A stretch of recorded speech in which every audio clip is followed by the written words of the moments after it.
চলুন আজকে অ্যাডভার্ব সম্পর্কে কয়েকটি গুরুত্বপূর্ণ বিষয় জেনে নিই। প্রথমে স্ক্রিনে দুটি বাক্য লক্ষ্য করুন। He is walking in the field slowly এবং he is walking slowly in the field. বলুন তো কোনটা বাক্য ঠিক এবং কেন? ভাবা হয়েছে? চলুন বিষয়টিকে বোঝার চেষ্টা করি। আমাদের জানা থাকতে হবে যে শব্দ কোনো অ্যাডজেক্টিভ, ভার্ব বা অন্য কোনো অ্যাডভার্ব সম্পর্কে বর্ণনা দেয় তাকে অ্যাডভার্ব বলে। যেমন সি ইজ ভেরি বিউটিফুল, এখানে বিউটিফুল এটি অ্যাডজেক্টিভ, আর এই বিউটিফুল সম্পর্কে বর্ণনা দিতে তার আগে ভেরি ব্যবহৃত হয়েছে, সুতরাং ভেরি হচ্ছে অ্যাডভার্ব। আমরা আবার বলতে পারি হি ক্যান রান ফাস্ট, সে জোরে দৌড়াতে পারে।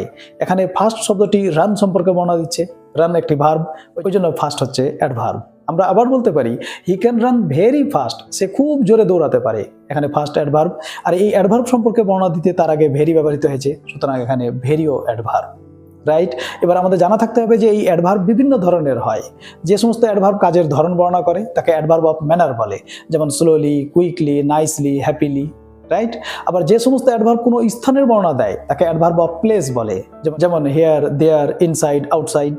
আবার যে সমস্ত অ্যাডভার্ব সময় সম্পর্কে বর্ণনা দেয় তাকে অ্যাডভার্ব অফ টাইম বলে, যেমন নাও, দেন, টুডে, টুমোরো ইত্যাদি। কিন্তু যদি কোনো অ্যাডভার্ব কতবার এই ধরনের অর্থ বোঝায় তাহলে তাকে অ্যাডভার্ব অফ ফ্রিকোয়েন্সি বলে, যেমন অলওয়েজ, নেভার, ডেইলি, উইকলি ইত্যাদি ইত্যাদি।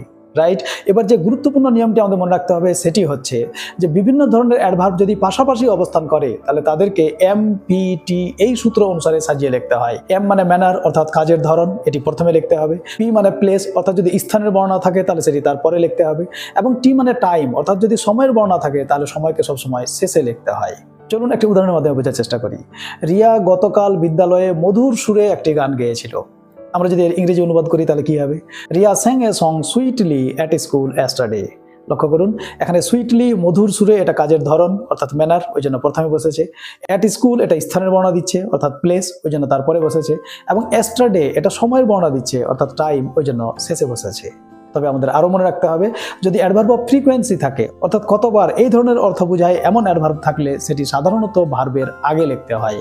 যেমন সে কখনো মিথ্যা কথা বলে না, হি নেভার টেলস এ লাই। লক্ষ্য করুন এখানে টেল একটি ভার্ব, তার আগে নেভার অ্যাডভার্ব অফ ফ্রিকোয়েন্সি ব্যবহৃত হয়েছে। আমরা আরো বলতে পারি আই অলওয়েজ বিলিভ হিম, আমি সবসময় তাকে বিশ্বাস করি। এখানে বিলিভ এটা ভার্ব, তার আগে অলওয়েজ অ্যাডভার্ব অফ ফ্রিকোয়েন্সি ব্যবহৃত হয়েছে। তাহলে আমরা কি মনে রাখবো যে বিভিন্ন ধরনের অ্যাডভার্ব পাশাপাশি অবস্থান করলে তাদেরকে MPT সূত্র অনুসারে সাজিয়ে লিখতে হয়, কিন্তু অ্যাডভার্ব অফ ফ্রিকোয়েন্সি থাকলে সাধারণত সেটি ভার্বের আগে ব্যবহৃত হয়। আশা করি বিষয়টি বুঝতে পেরেছেন।